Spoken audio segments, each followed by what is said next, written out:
Hello दोस्तों, छात्रों, आज हम लोग भारत दुर्दशा के दूसरे पद का अध्ययन करेंगे। जैसा कि पिछले वीडियो में हमने भारत दुर्दशा कविता के पहले पद की व्याख्या समझी थी, अब उससे आगे बढ़ते हुए हम इसी कविता भारत दुर्दशा कविता के दूसरे पद की व्याख्या समझेंगे। छात्रों, मैं आप सबको बता दूं कि जो भारत दुर्दशा कविता है उसमें कुल कितने पद हैं? तो 4 पद हैं। ठीक है, तो हम अपने वीडियो में इस दूसरे नंबर के पद की व्याख्या समझेंगे। दूसरे पद की ही व्याख्या समझेंगे ताकि छोटा हो और आपको समझने में क्या हो, सरलता हो। तो चलिए हम शुरू करते हैं। दूसरा पद है, इसका मैं पाठ कर रही हूँ और इसके पाठ के लिए मैंने इस पुस्तक का उपयोग किया है। यह SBPD प्रकाशन की किताब है और तृतीय सेमेस्टर की किताब है। आपको अपने दुकानों में, किताब की दुकानों में मिल जाएगी। चाहे तो ले सकते हैं, नहीं तो आप अन्य माध्यमों से भी इसकी पढ़ाई कर सकते हैं। तो जो दूसरा पद है इसका मैं पाठ कर रही हूँ। जहाँ भय शाक्य हरिचंदरु नहुष ययाति, जहाँ राम युधिष्ठिर वासुदेव सरयाति, जहाँ भीम करण अर्जुन की छटा दिखाती, जहाँ तहाँ रही मूढ़ता कलह अविद्या राती, अब जहाँ देखहूँ तहाँ दुख ही दिखाई, हा भारत दुर्दशा न देखी जाए।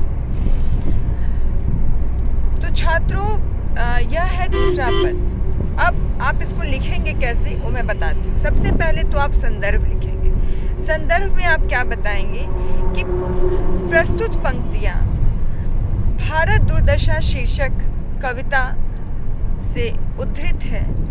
यह कविता तृतीय सत्रार्थ के तीसरे CBCS सिस्टम के तहत तीसरे सत्र के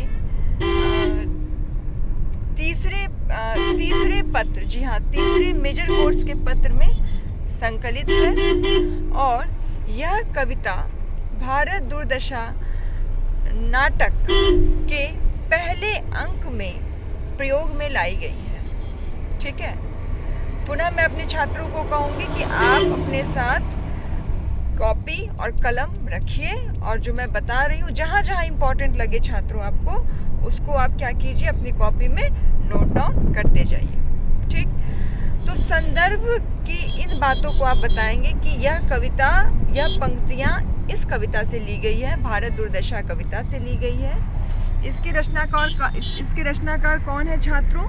तो इसके रचनाकार हैं प्रसिद्ध नाटककार भारतेंदु हरिश्चंद्र और यह कविता भारतेंदु हरिश्चंद्र नाटक के पहले अंक से ली गई है। उसके बाद आप थोड़ा यह भी बताएंगे कि भारत दुर्दशा जो नाटक है वह उसकी रचना कब हुई थी? तो 1875 ईस्वी में हुई थी। दूसरी चीज़ कि भारत दुर्दशा नाटक ऐसा पहला नाटक था जिसमें यह एक पहला राजनीतिक और विचार प्रधान नाटक है। हिंदी साहित्य का पहला राजनीतिक विचार प्रधान नाटक है जिसमें नाटककार ने ब्रिटिश शासन में भारत की दयनीय स्थिति को प्रकट किया है और इसका कारण उन्होंने भारतवासियों के आलस्य, भाग्यवादिता और खुद के प्रति हीनता की भावना को माना है। इस नाटक के माध्यम से छात्रों आप जो है नाटक भी बताएंगे कि इस नाटक के माध्यम से जो नाटककार हैं भारतेंदु हरिश्चंद्र, उन्होंने भारतवासियों के मन में राष्ट्र प्रेम की भावना को भी जागृत करने का प्रयास किया है। राष्ट्र प्रेम की भावना, राष्ट्र गौरव की भावना जागृत करने का प्रयास किया है ताकि इससे वे भारत को स्वतंत्रता दिलाने में, ठीक है, भारत को स्वतंत्रता दिलाने में अपना पूरा सहयोग दे। भारतवासी अपना क्या करें, पूरा सहयोग दें, ठीक है। इसके बाद आप भारत दुर्दशा कविता के बारे में बताएंगे कि भारत दुर्दशा कविता भारतेंदु हरिश्चंद्र ने इसलिए लिखी थी ताकि देशवासियों के अंदर अपने देश के प्रति गौरव की भावना उत्पन्न हो और वे ब्रिटिश शासन के खिलाफ जंग लड़ने के लिए इकट्ठे हो, अपना पूरा प्रयास वो करें। तो यह तो रहा संदर्भ। अब हम आते हैं प्रसंग पर। देखिए, प्रसंग की जब हम कभी भी व्याख्या करेंगे, प्रसंग के बारे में बताएंगे, तो इसमें हम बताएंगे कि जिस काव्य पंक्ति की आपको व्याख्या करनी है, उस काव्य पंक्तियों के माध्यम से कवि कहना क्या चाहते हैं, उनका तात्पर्य क्या है कहने का। तो जैसा कि मैंने इस पद का पाठ किया था आप लोगों के साथ, इस पद के माध्यम से या आप लिखेंगे कि प्रस्तुत पंक्तियों के माध्यम से कवि नाटककार भारतेंदु हरिश्चंद्र देश के लोगों को भारत के गौरवशाली अतीत की याद दिला रहे हैं और उनमें प्रेरणा भरने का प्रयास कर रहे हैं, ठीक है। भारत के गौरवशाली अतीत की याद दिलाना कहने का मतलब है कि पहले भारत का कैसा अतीत रहा है, किस किस तरह के राजा आए और कितना समृद्ध रहा इसका अतीत, इसकी याद दिलाना चाहते हैं। और अब भारत की जो स्थिति है, ठीक है, उसको बताना चाहते हैं। तो यह गौरवशाली अतीत की याद दिला करके भारतवासियों में स्वाभिमान की भावना, देश प्रेम की भावना जगाना चाह रहे हैं। तो इस पद की व्याख्या के दो हिस्से हमने कंप्लीट किए, कवर किए, संदर्भ और प्रसंग। अब हम आते हैं व्याख्या पर। तो छात्रों, व्याख्या आपको कैसे करनी है? देखिए, आप इसको मैं ऐसे बताएंगे, मैं पढ़ाने के क्रम में आपको जो है इसका पाठ भी करके बता रही हूँ कि इसको आप कैसे समझेंगे। यह है कि भारतेंदु हरिश्चंद्र कहते हैं कि इस देश में शाक्यवंशी, बुद्ध, तानी हरिश्चंद्र, नहुष, ययाति, राम, युधिष्ठिर, वासुदेव, कृष्ण तथा सरयाति जैसे प्रसिद्ध सम्राट हुए। यहाँ भीम, कर्ण, अर्जुन जैसे पराक्रमी योद्धा हुए। इन लोगों के कारण देश सुशासन, सुख और वैभव के प्रकाश से प्रकाशित रहा। उसी देश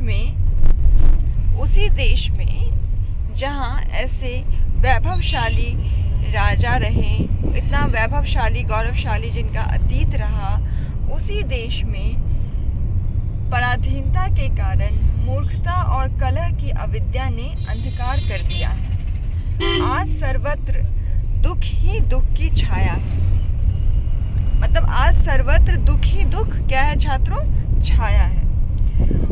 इन पंक्तियों के माध्यम से भारतेंदु हरिश्चंद्र कहना चाहते हैं कि भारत अतीत में सुख और समृद्धि के शिखर पर विराजमान था, लेकिन आज यह दुख और पतन के गर्त में गिरकर असहाय हो गया है। इस पतन का कारण गुलामी है। कैसी गुलामी? तो ब्रिटिश सरकार, ब्रिटिश शासन की गुलामी है। ठीक है छात्रों,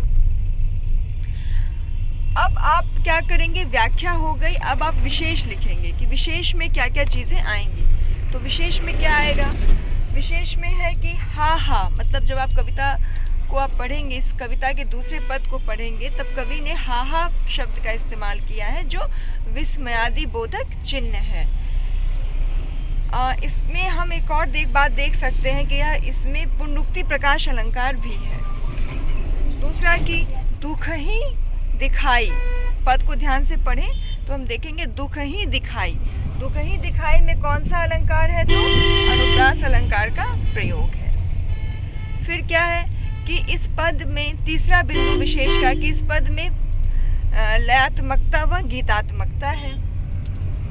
और चौथी विशेषता हम लिख सकते हैं कि यह तुकांत शैली का प्रयोग किया गया है। ठीक है, तो ये 4 विशेषताएं छात्रों हम भारतेंदु हरिश्चंद्र के इस कविता में हम इस कविता की इन पंक्तियों में हम देखते हैं। ठीक है, मुझे लगता है कि इस वीडियो में मैंने कोशिश की है भारतेंदु हरिश्चंद्र के भारत दुर्दशा कविता की दूसरे पद की अच्छी व्याख्या करने की। आप इसको सुनिए बार बार और जो है अपनी कॉपी में नोट डाउन भी करिए। क्लास तो करना ही है, कक्षाएं करनी ही है, वो तो करना है। और जहाँ कोई दिक्कत हो तो आप कमेंट करके मुझे ज़रूर बताइए। ठीक है छात्रों, तब तक के लिए जय हिंद, जय भारत।